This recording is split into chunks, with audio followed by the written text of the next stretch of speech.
Hey, Kenny. Hey, Tom, how are you? I'm great. How are you today? I am doing well. And the reason why is we have our sponsor, Aftershocks, for this episode. Super excited to have Aftershocks on because what we're talking about is safety and be able to have situational awareness. And Aftershocks makes headphones that are wireless headphones that use bone conduction. Yeah, so bone conduction is not in your ear. It's actually vibrations that go through your cheekbones. And that gives you that situational awareness and still spatial ability to know where you're at and hear the things around you. Yeah, and I use headphones quite a bit on my training. I did a long training yesterday.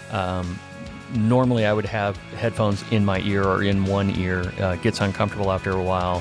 I tried the Aftershocks on a long training session yesterday. First thing you notice is how lightweight they are. Second thing you notice is how comfortable they are right on your cheekbone. I was able to fit it underneath a cycling helmet, and the music sounded great. I was able to listen to music and still hear traffic and still hear the things around me. Yes, even at low levels. Even at low levels. Sounds good. Went for a run afterwards.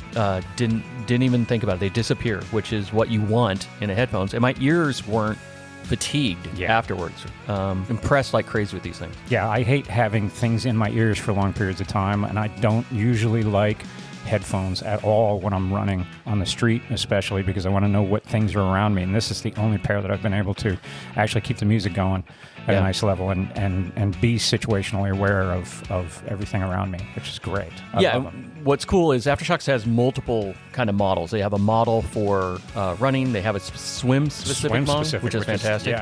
And they also have it for your office. So I know people that use headphones a lot in the office and get a lot of fatigue.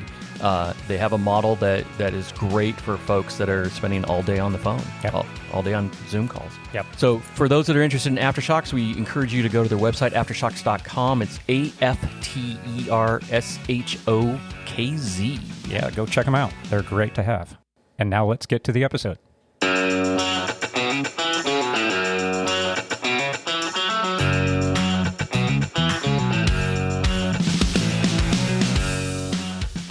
Welcome to the Athletes in Motion podcast, From Race to Recovery, with your hosts, Tom Riegel and Kenny Bailey.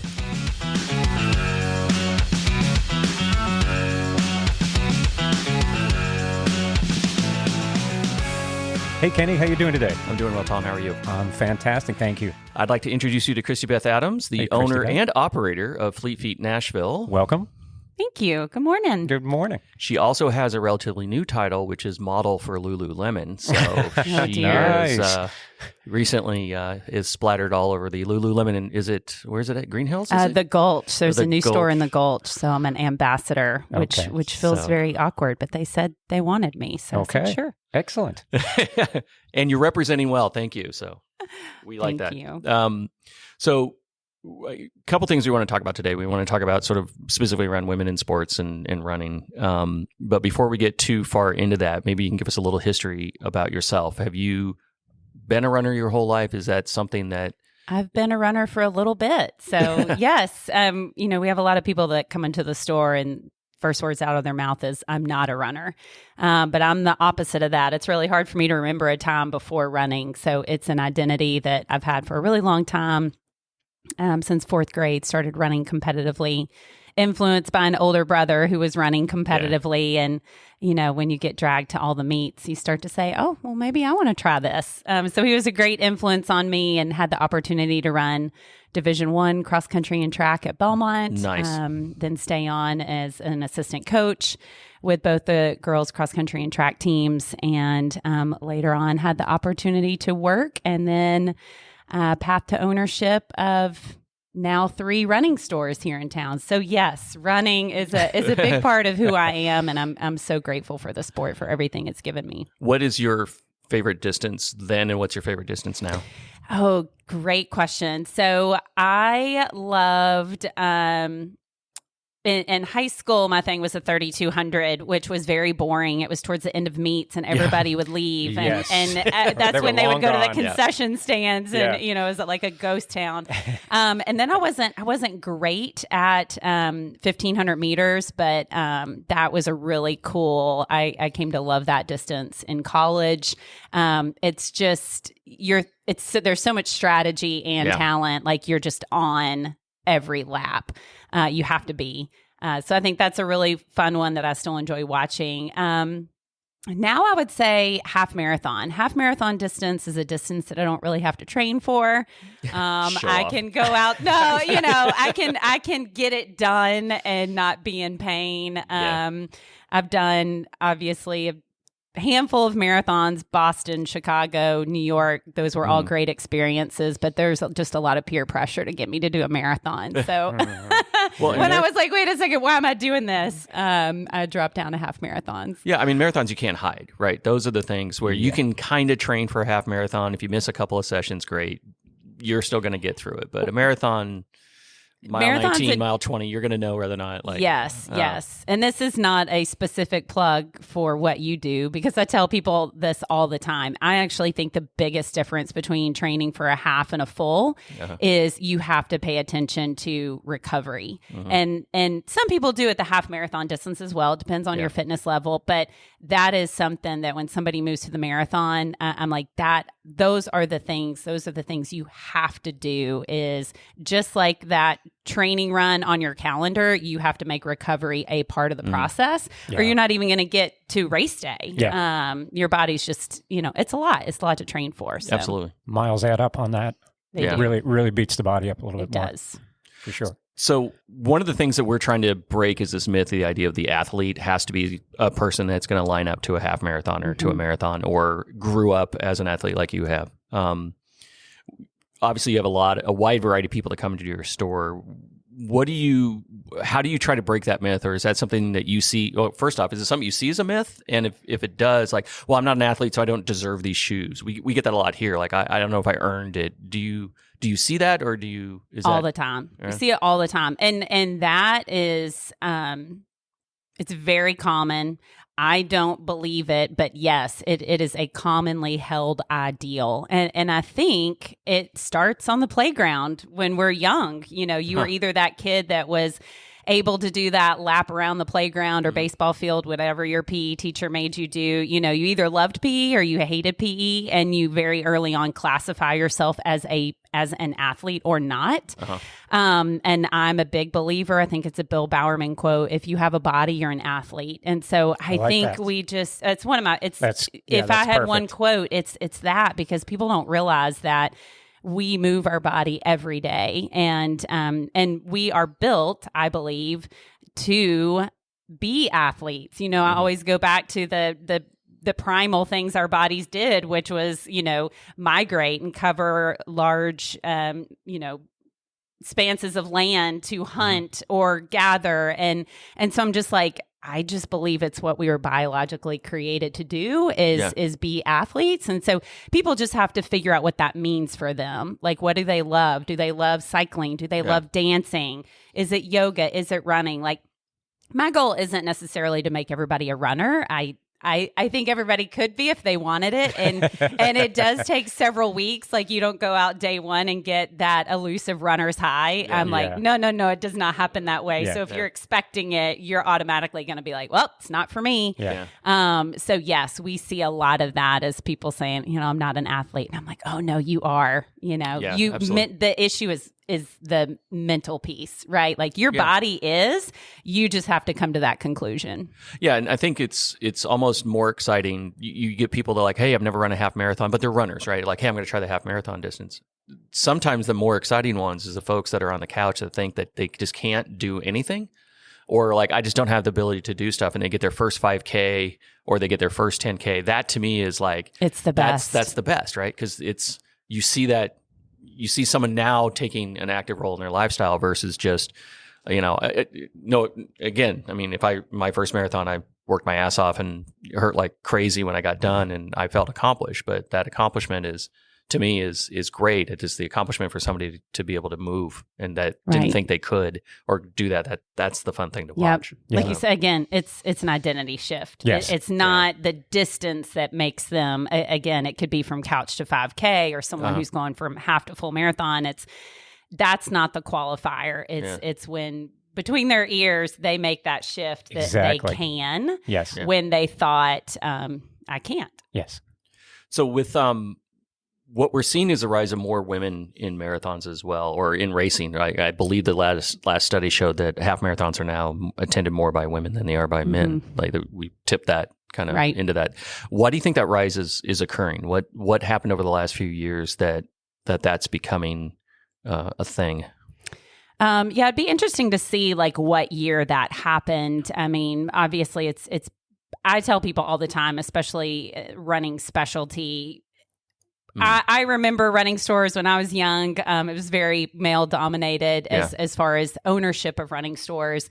We would joke that you walk into a store and you'd see a guy in split shorts talking about his 10K PR, and so that's maybe not the type of environment that's super welcoming to a female customer base or beginner customer base. And so I don't know. I'm sure, just evolution of women's rights, that probably went into a lot of different categories. I mean, you see the women that were jumping into marathons when, frankly, people thought, oh, no, you cannot run a marathon. Your uterus is going to fall out. I mean, you say something like that in jest, but you're like, holy shit, people actually told women that. Like, are you kidding me? People believe that. So thankfully, science and things continue to evolve, and we learn things about the body. And I would say women are just more empowered, and we have to see representation. So it's something that grows exponentially. So you see women doing half and full marathons, and then you say, oh, okay, well, she can do it, I can do it. So I think you'll just always going to see this exponential growth because the representation is there. And again, when I was a young runner, two athletes that were my mentors, or they weren't active mentors because I didn't know them, but they were the guys on all the posters. And in Runner's World, it was two male athletes, Bob Kennedy and Todd Williams. And so I think now there are so many incredible women over the past few years, Des Linden, Shalane Flanagan, all these women who are just badass runners. You get to know a little bit about their personality, and women are just like, I want to get out there and get after it just like these other women. Yeah. You're totally inspired by your environment and what you see on TV, or now that we have access to media and things a lot quicker, we get to see those amazing stars that will actually change your mindset. Hopefully inspire you. Yes, to you get out see and do yourself things. out there just like them. Yep. Yeah, and in the Ironman scene, I mean, if you look at Miranda Caffrey, who I look every time that woman runs, she's one of the fastest marathon runners out there, men or women, doesn't matter. And her run form is absolutely beautiful. Oh, it's beautiful. amazing. It's ridiculously good. Yeah. Right. And I'm looking at her going, I want that. I want to run a little bit like, I want 3 steps like that. That's all I want. Just three. Just would 3. be good. Yeah. Those kind of things. And then the ultra runners, the women are really kicking crushing butt, it. and it's just they're out there Pain winning threshold. the overall. Yeah, totally. That's all I'm gonna say. We have a very high 2 pain words. threshold. That's right. That's right. Raise your hand if you pushed a kid out. Anybody? Yep. Couple of those. Yeah, Just endurance, and that has been really exciting to see as the women in the ultra space. Man, they're beasts. I love it. They're amazing. Well, I think there's also, I know when Lori and I were in Northern California, we did part of the Fleet Feet group there, and there was very much a better a rise in a socialization too of running, where it became a social group as well, right? Which I think has been kind of a major factor. She showed up obviously to run and get better, but it was also designed really around, hey, I'm going to meet my friends there. We're gonna have a good run. We're gonna go afterwards. Do you see that kind of group? Yeah, I'm so glad you said that, because interestingly enough, I for most of my running saw myself as a competitive runner, and I haven't raced or trained competitively the last few years. But it hit me. I was like, wait, I think even when I was in high school and in college, I was more of the social runner. I mean, I was good enough at it, to compete. But if I think back on what need I was really fulfilling, it was the relationships I had with the other women on the team. And so that's where I am now. You know, again, like I said, I'm not trying to set I'm not trying to set any personal records. My marathon PR was pre-babies, and so I keep saying, I really want my marathon to PR to be after my 2 kids. Like, I just want to prove to myself and others that it can be done, but I'm also really lazy, and I don't want to train that hard right now. But it is I have a sweet friend who, during the pandemic, my kids have been at home virtual schooling for the last year, and so I've kind of been stuck at home, and she has driven to my house nearly every Monday morning for the past year for us just to run a half-mile block around my house, since the kids are in there and they're young, and I just love it. It was just our time to talk, and yes, I was getting in 5 miles, but there were times when I wasn't taking another step the whole rest of the week, so it wasn't the 5 miles, it was the time with Jen that I was looking for. So it's that socializing, it's that venting, it's that emotional and mental and spiritual need. It kind of checks all those boxes. It's therapy. It is therapy. I always say running is therapy. Therapy is also therapy. Yes. You can have both. Yes. But it's just, and honestly, that is where I would wish more people would run, is just the benefits that it brings, Yeah, and I think the market also responded to that, because you had the Nike Women's Half Marathon in San Francisco that I think it was 30,000 women, which Huge. we showed up. Lori ran in that one, sponsored by Nike. You get you get a necklace at the finish Tiffany's line. necklace. Tiffany, That's right. Tiffany's, Get a blue box. Exactly. Yeah. So everyone's like, know your audience and know the motivation. Yeah, right? yeah. So, but it was great. Unfortunately, I think they've canceled that. But Definitely. women's specific races are Hot definitely chocolate runs and some of the others bigger along ones, those lines have kind of. Yeah, it that is. way. Well, I haven't put much thought into it, but it is interesting. And again, it's a conversation for another podcast. But the women's specific events seem to really boom. And we even had a women's specific half marathon here in Nashville a few years. And it was a really special event. And it never seemed to, it just didn't stick. So I'm not sure why that is. I'd just be really curious about the business model and all that sort of thing. Yeah.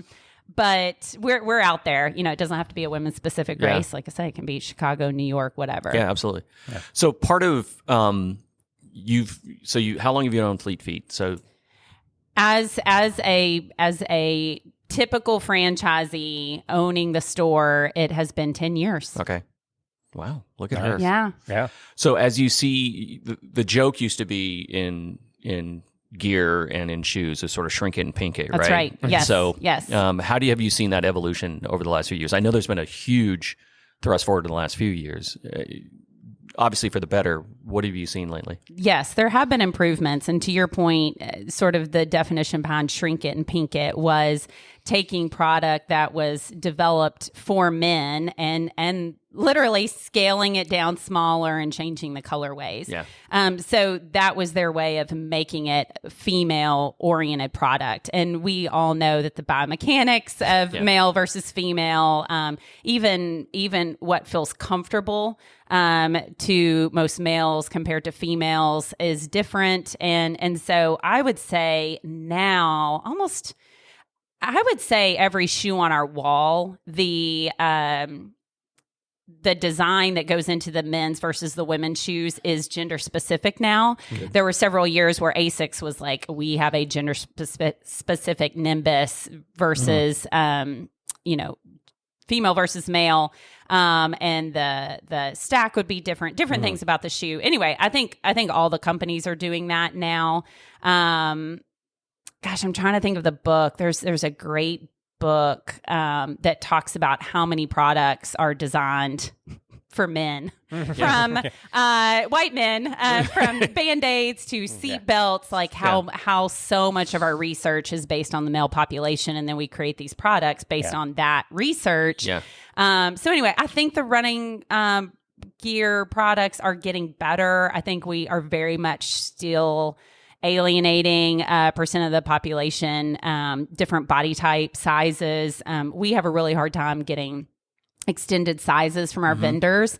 A lot of vendors just don't make that product, and because we're a retailer as opposed to a manufacturer or wholesaler, we're sort of in this limbo where we can't, people need the product but we don't produce it, so we kind of are a little bit at a loss. But it has improved over the years, and I think it will continue to. The run space is I love running specialty. I love all the people that work and run specialty. I think they all want to do the right thing.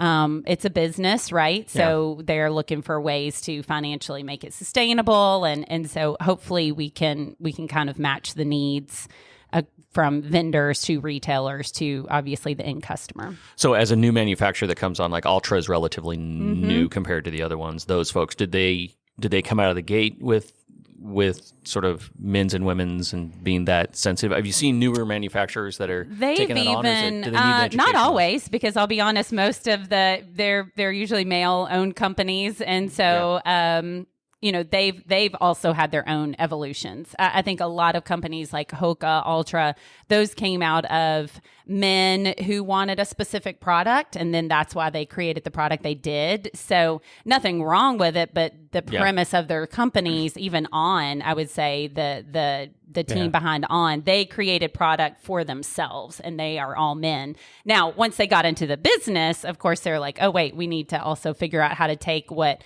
we wanted out of this product and what we love about this product, and how can we adapt it for our female customers. Yeah, because I think we all want to know what's going on with Hoka. Because men or women, really, we just want to know what's going on. Yes, we're just here to break. We're just here to ask about the Hokas. Product is hard to get. If you wanna drive out to the coast and jump in the water and swim to a container, you can probably find that Which size one? 12. I'll go get some. Yeah, don't tell that to an ocean swimmer. Over there. No, good point. Good point. Yeah. So one of the main things we want to talk about today was it's fantastic that manufacturers are looking at ways to continue to do gender specific gear. It's fantastic that more women are running than men that are signed up for the event. The unfortunate thing is also there's a rise, it seems, or maybe we're ignorant and tell me if I am, but there seems to be a more visible rise in the fact that women are having to protect themselves a lot more these days. Right. So you have this weird dichotomy of more women want to get out and run and more women are signing up for this thing, yet we're creating an environment that's not conducive to allow them to do that. What's been going on? Is it always been there and we're just now getting a little bit better? I know I'm ignorant and stupid. I will absolutely say that. Yeah. And the reason why I know that is because when I went for a run, one of our friends were just on a small little area here. I think it was at Bicentennial, a little wooded area. And she was running in going, okay, all I think about on this run is not today. And I'm like, You're like, what? I got shade. I'm happy, right? I hope there's not mud because I got new shoes and I don't want to get them. And she's like, not today.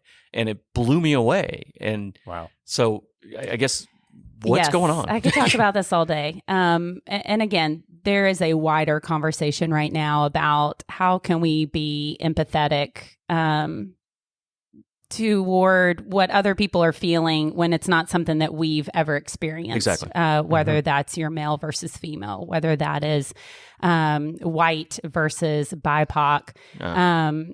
We have to be able to hear other people and their experience and empathize and understand why when she goes into a wooded area, she's thinking, not today, mother effer, and you're thinking, oh, shade. So it's great that y'all are having those conversations. And again, there's a broader topic about running, and being safe, because I have a former female employee, Kim Glenn, African-American woman who was marathon training out in Brentwood back when she worked for us, maybe half a dozen years ago, who got stopped by the police and was questioned pretty aggressively, show your ID, all these things. I don't carry an ID when I go run. No. I've never thought about being stopped by police asking me why I'm running in a certain neighborhood. And so, again, that's a different conversation about safety that I do hope we can kind of improve on, so that anybody who wants to run feels safe going outside and running. What I can directly speak to is the female experience. And yes, to be out on the trails in Percy Warner, even though I've lived in Nashville 20 years, I've never had a bad experience in Percy Warner, but it doesn't stop me from thinking about it anytime I'm out there. And very rarely would I even go out there by myself. But yes, I would love to speak to, some of the things that are happening, especially in Nashville. We've actually had 3 attempted abductions in the past 3 weeks around the Sevier Park area, 20th Avenue, right by Vanderbilt. So we're talking what are considered quote unquote safe areas, middle of the day. One of the girls, the attempt was on a Saturday at like 1:00. It was about a mile from my house, So these aren't, I was running in this bad part of town by myself and it was late and, so it's kind of scary, the courage that somebody has to, again, attempt to lay hands on someone. That's super scary. Had an opportunity actually just last night. If you've been a runner for a long time, you know who Todd Williams is. I mentioned him earlier. He was a phenomenal runner at the University of Tennessee, then went on to run professionally with Adidas. And anyway, he was a great professional runner, made 2 Olympic teams. He went on to get his black belt in Brazilian Jiu-Jitsu. And several years ago, he created a program called Run Safer. And so he took this experience of being a runner, having 2 daughters, Brazilian Jiu-Jitsu, which is sort of those concepts of like, hey, again, especially for females, maybe I'm smaller, maybe my attacker might be larger. What are some things I can do to create space, create time, and put myself in a more advantageous situation. So I'm happy to sort of talk through maybe some of those safety tips that we would like for people to know. Yeah, that would be great. No, absolutely. Okay. I think that's part of what we wanted to talk about was like, what are those, 3 or 4 things that what we're trying to do is remove the barrier for anybody that wants to run, right? We remove the barrier to anybody that wants to define themselves as an athlete, to get out and moving. And one of the bigger barriers is the fact that I want to sign up for something, but I don't feel safe doing that. Right. So what are those things that you learned and that he's proposing that we need to do? Number 1, and again, some of these things may be really obvious, but I'll kind of start with these are easy things to do. Number 1 is strength in numbers. And so anytime you can walk with a buddy, run with a buddy, that is always best case scenario. Almost any time a woman or a walker or a runner is attacked, they are almost always alone. Mm-hmm. So strength in numbers is the number 1 thing. Even if it's with your dog. So, maybe you don't have a partner that you're meeting up to run, but if you have a dog and you can run with your dog, that is safer. So definitely the buddy system.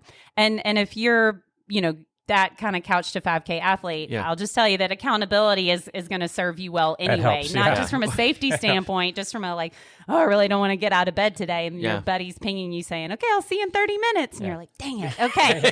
I can't let Kenny down. I got to go meet him. So safety in numbers, it sounds obvious, but again, I'm a mom. Like I can't always say, oh, I'm going to do my run at this time. Sometimes it's like, oh, I've got 30 minutes. It's 2:00. I got to go.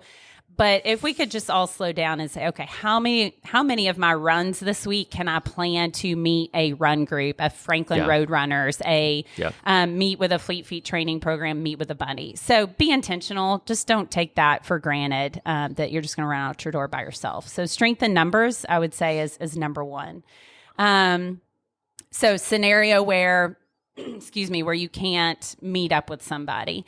The other thing that would be smart to do is to at least let somebody know that you're going out. And this is something I can do better. So it's, hey, Kenny, I'm texting you saying, I'm going to run the red trail. I think it's going to take me 55 minutes. I'm starting now. Yeah. And if I don't text you in 55 minutes, that's a red flag, right? Yeah. And maybe we're friends. And so we've got our GPS turned on. We've got our find a friend. You can see where somebody's phone is. Yeah. It's an inconvenience, but I run with my phone.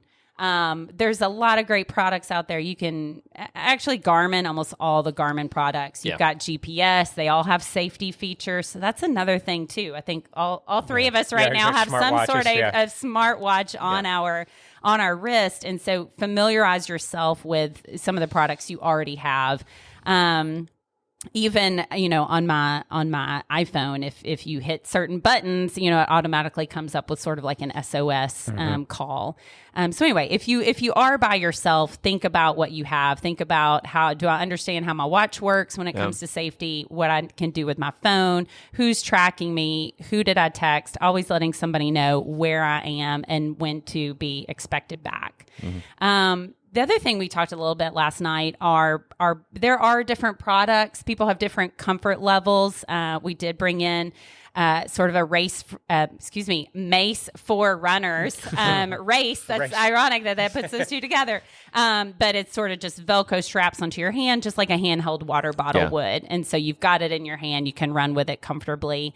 There are also some sort of like sound devices. And so we have one in the store right now. You can clip to your shorts. You can clip to your sports bra. You pull it. It makes an obnoxiously loud sound, and it's reusable. It's something a lot of people we heard felt comfortable with.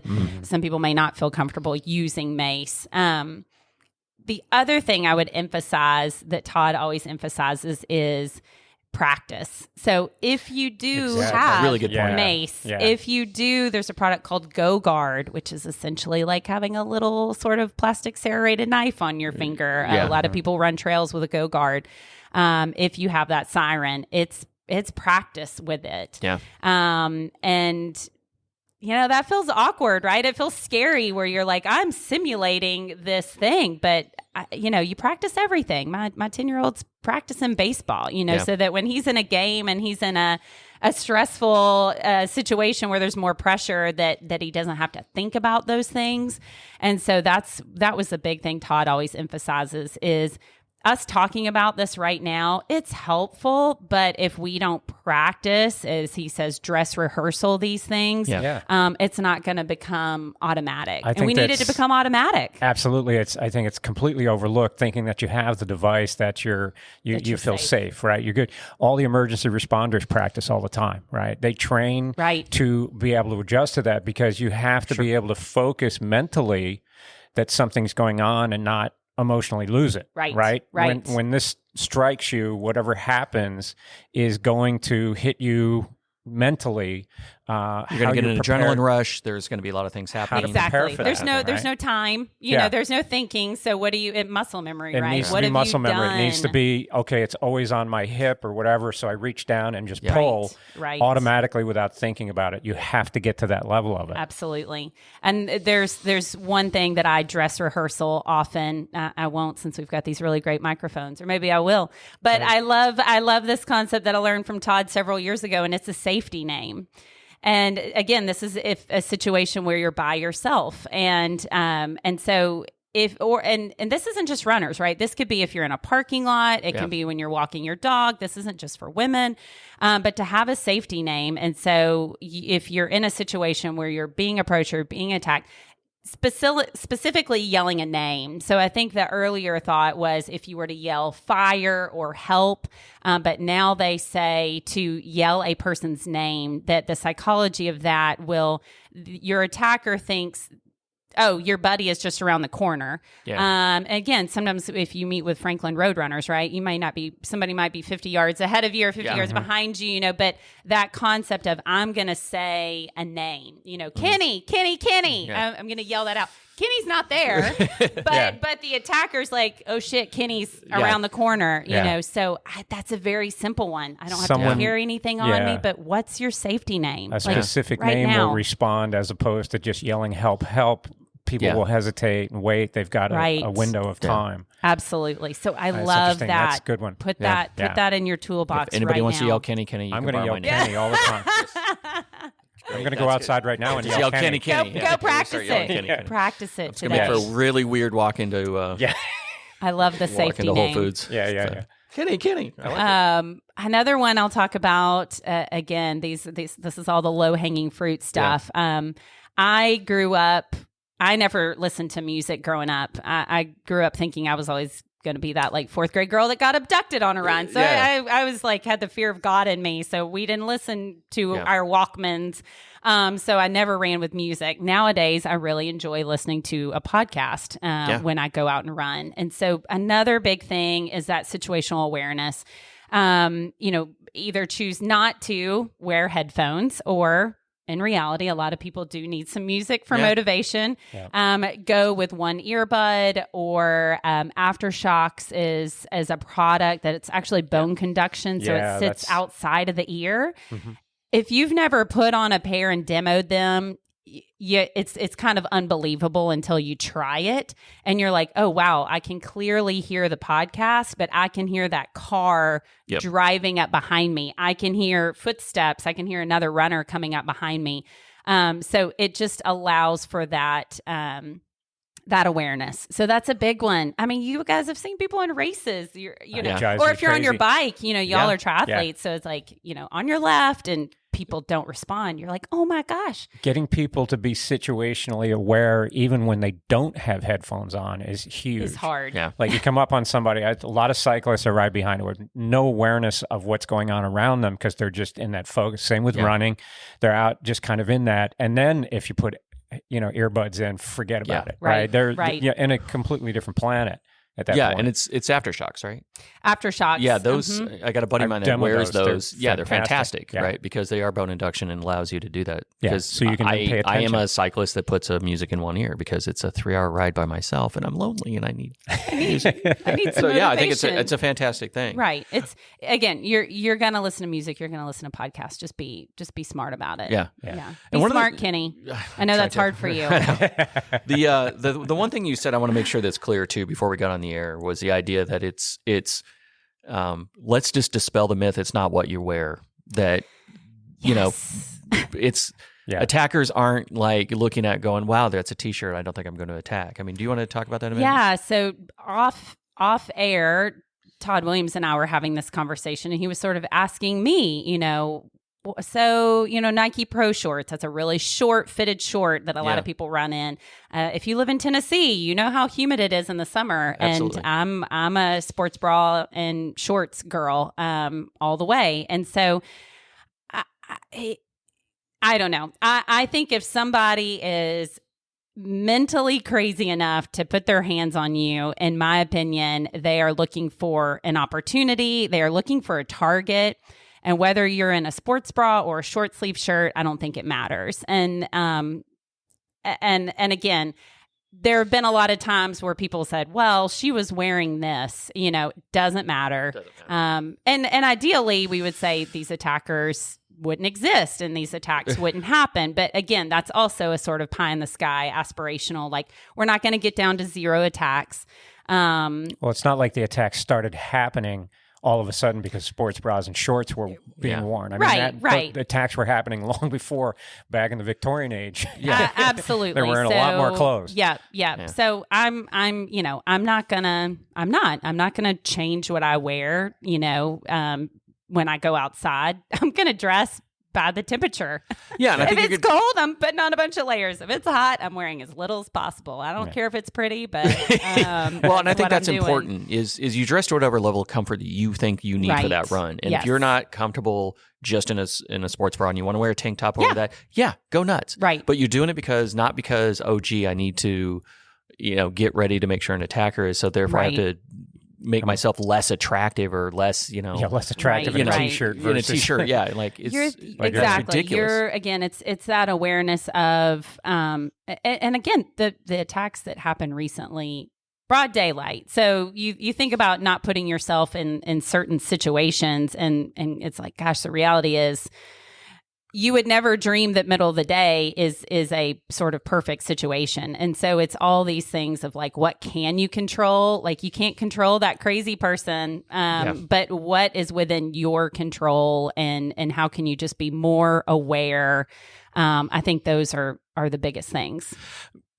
So how do we how do we get the education outside? We talk about what women should do to protect themselves and how they should be acting, but it's not all their responsibility. How do we educate the males in this, like us, like Kenny and I? How do we educate us to, like, what do we need to be doing? We're not empathetic to it because we don't experience those situations. What is it that we can be doing that we can be then educating other men who are then going to hopefully educate their sons and kind of go that way, because we have to take at least some of the responsibility. I mean, come on. It's about time. Yeah. No, I think that's great. I think, well, like Kenny said, you have a conversation with Lori, or you have a conversation with a female, running buddy, and a lot of men have a wife or a daughter or a niece, so you're right. Like, they may not have those thoughts, but hearing these stories,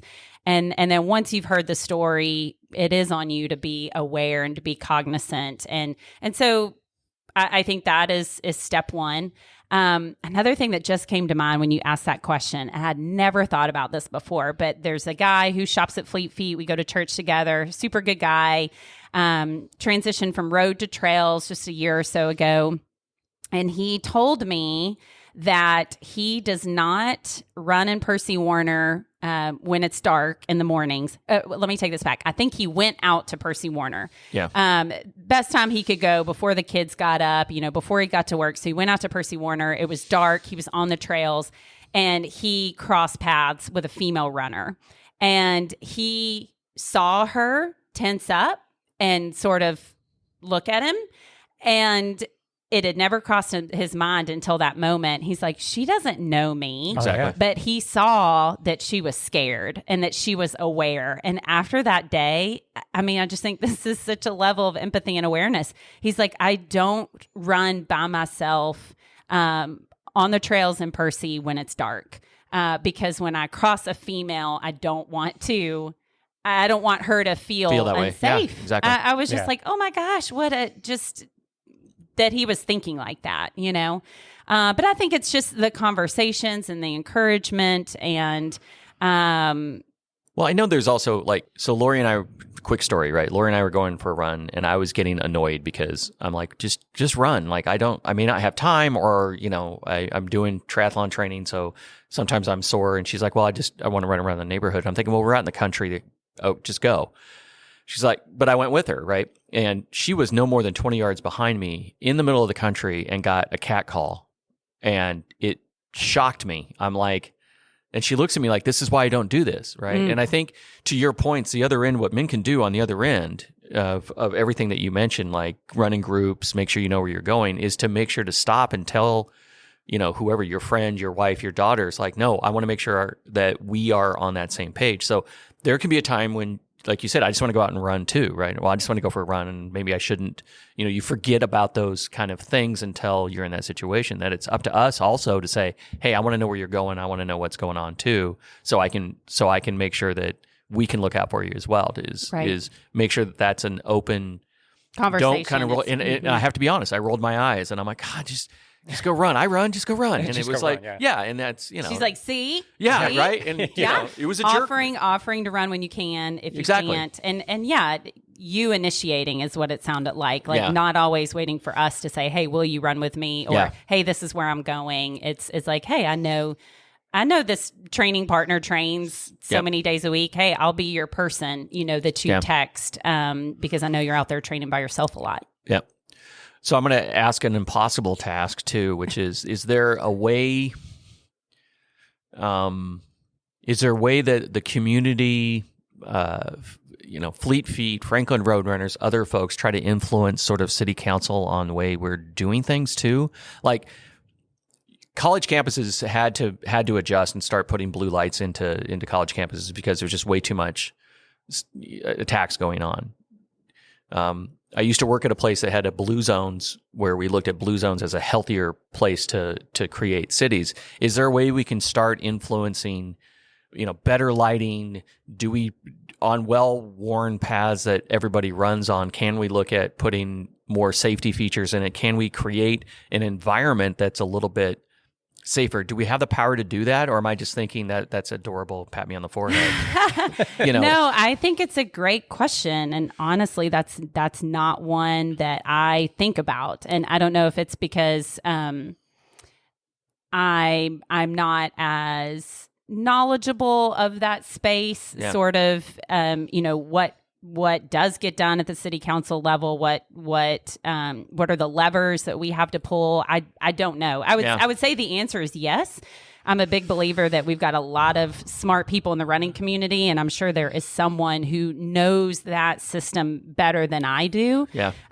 Because I think that is one of the things. I will go back to when we were doing this clinic last night. Todd rolled through all these things. And then the questions got really specific. It was like, what if I get pushed down from behind? Yeah. Or again, I'm kind of staying in my lane with like the low hanging fruit. Absolutely. And I'm like, these are the things that I'm like, dude, if we just did these handful of things consistently, I think we'd be pretty good. But I hope there's somebody out there that says, oh, I've been involved in city council, or I'm a runner, or I'm aware that this is an issue. And, there have been a few times in the past where either through a vendor or just Fleet Feet on our own, we've gone to councils and said, hey, can we pay for signage, or can we do this and that? We used to sell these park sweatshirts, and the money would go back to the parks. There have been some times we've said, hey, we have this money, XYZ Park.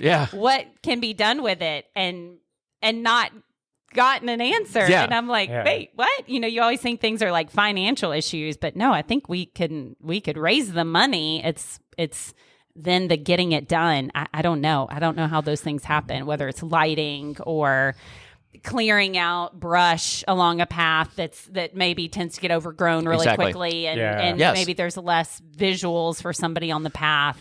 But like, hey, if you know of something, reach out to us. Yeah, because we'll try to make it happen. We had a woman in here just the other day, and I was saying, hey, we're going to have Christi Beth on, and we were talking about running and what women can do to be more safe. And she's like, I had to shut down. I wanted to run another 1K, but there was overgrown brush and other things that made her uncomfortable, and she shut down. So I believe, there are simple things that the city can do too. I mean, the blue light thing, obviously that costs money and it would be difficult to do, but simple things like, make sure that the lights that you do have are working, make sure that the brush that is not overgrown.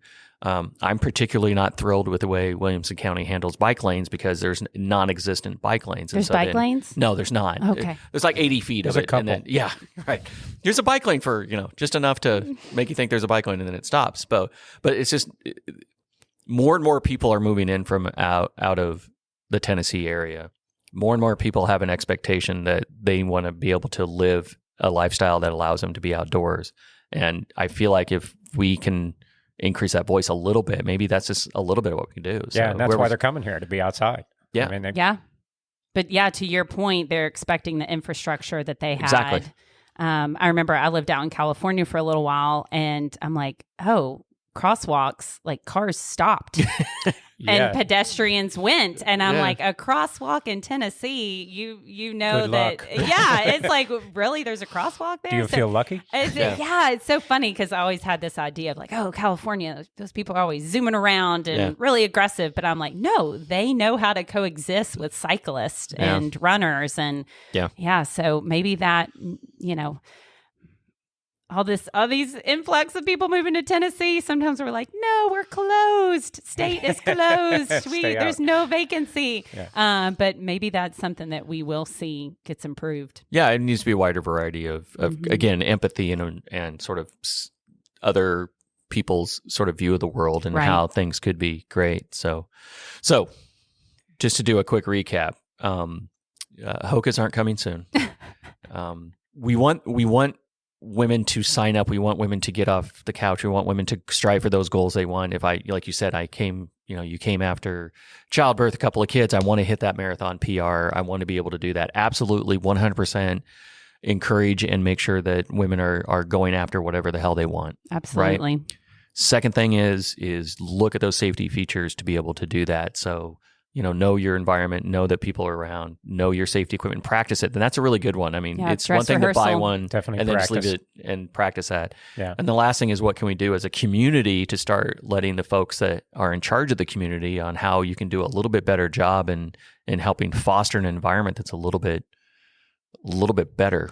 Anything else? I think that's great. Well, The other thing I want to reference, if I haven't already, again, Todd Williams is the sort of creator of Run Safer. And so runsafer.com, you can see a lot of the safety tips I referenced, and there are several video clips. His wife, Lindsay, will do these different things. And what I didn't get into today are some of those basic self-defense strategies and maneuvers. And so there are videos online, and that would be a really, really great resource for folks to follow up on. Yeah, and I think that would be an appropriate place to go do that, rather than us trying to explain things that somebody directly knows what they're doing. Right. It's also hard to explain via podcast. They're very physical things. Do one a couple on Tom, and I'll explain it to the audience. Awesome. Yeah, we'll practice after. Now we'll Tom's elbow's out of socket, and he's writing input. Yeah, we'll make sure to put that in the show notes. There you go. For sure. So what's going on with Fleet Feet in the next couple of months? Is anything kind of fun? What do you guys got going on? We are busy, which is such a blessing. This time last year, we were closed, and I had to furlough about 65 employees. And I was spending most of my days in tears and working out cash flow to try to understand how long we could sustain the business in a shutdown. And a year makes a really big difference. So I'm very hopeful. I think that a lot of vendors, a lot of the industry is predicting this to be the next running boom for a couple different reasons. A lot of people during the pandemic picked up walking and running, again, maybe for mental health reasons, maybe because their gym was closed. So we're seeing a lot more folks in the sport. So there's a huge influx of folks that are coming into the sport. Now with the weather getting nicer, that's going to sort of encourage and motivate more of that activity.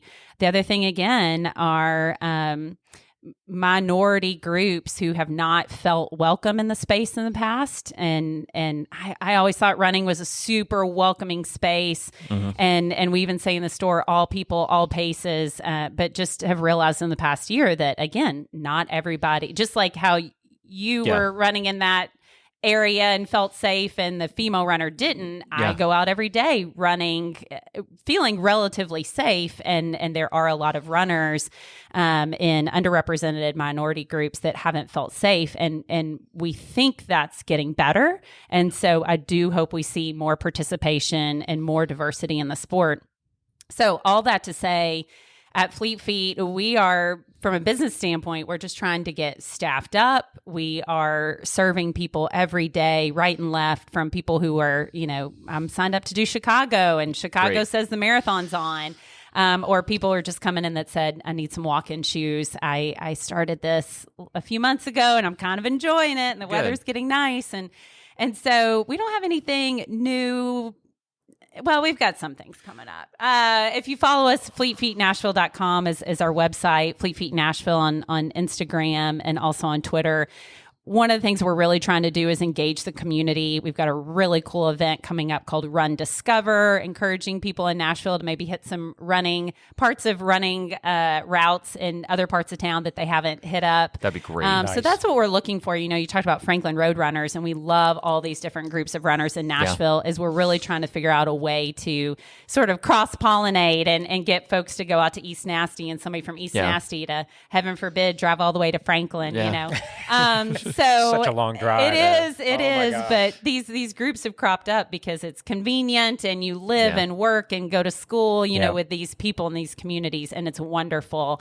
But Nashville is growing, but it's still a small town. We've got that small town feel. So we really want to make sure we are fostering that across the little run groups in Nashville. We just want to be a resource for them. Good. And you've intentionally, I think we talked earlier, you're intentionally working with other vendors that you believe also have a cause. It's not just a logo anymore for you. It's not just you're being intentional about those kind of partnerships that you're making. Is that correct? Oh, absolutely. I'm I believe you should do meaningful and purposeful work. I've always thought that with Fleet Feet. And as I'm growing and maturing, I get to align my business with my own personal beliefs. Mm-hmm. And I think I tried to separate those things for a really long time, but it is my business. And so I'm not a my way or the highway type of person, but to align those things feels better for me. Because I'm constantly making decisions that support my value system, and those aren't separate in my personal versus business life. And so I just feel really honored that I'm in a position not only to take care of a phenomenal staff, because our employees are great. I want to be financially viable for a long time so that they have a place where they can come to and love working. But then I also want to try to serve community needs. Not just that runner that's trying to qualify for Boston. That's great, and we can help that person. But we also donate shoes to folks that have just recently come out of incarceration. We've partnered with Metro Police Department, and they say, hey, a lot of people they come into jail without shoes, and now they're going out into the community and they don't have clothes and shoes. So we now fully stock their sort of closet with footwear so that people are re-entering and they've got some shoes, Oh. They might get a Hoka before you get a Hoka. I'd probably. Oh, wow. Kenny. Sorry. That's Destiny calling, by the way. No, really. We're going to say that. That was Destiny. No, her name is Destiny. She needs a cryo appointment. So sorry about that. Well, we appreciate your time today. This has been a great conversation, and it's one that we were looking forward to doing because we know that we need to be more empathetic as just people, and if we can make an environment to make sure that everyone stays healthy and active, that's what we want. That's what we want. That's what we want. Absolutely. I love it. Yeah, thank you so much for being on. Really great to meet you and talk with you and learn more about you. You're welcome. And for everybody, if you like what you're hearing, please give us a couple thumbs up. 5 would be great. 5 stars. Any reviews? Let us know what kind of content you like. If you want more like this, let us know. We're open to that as we book our guests and move on with that. So thank you all very much.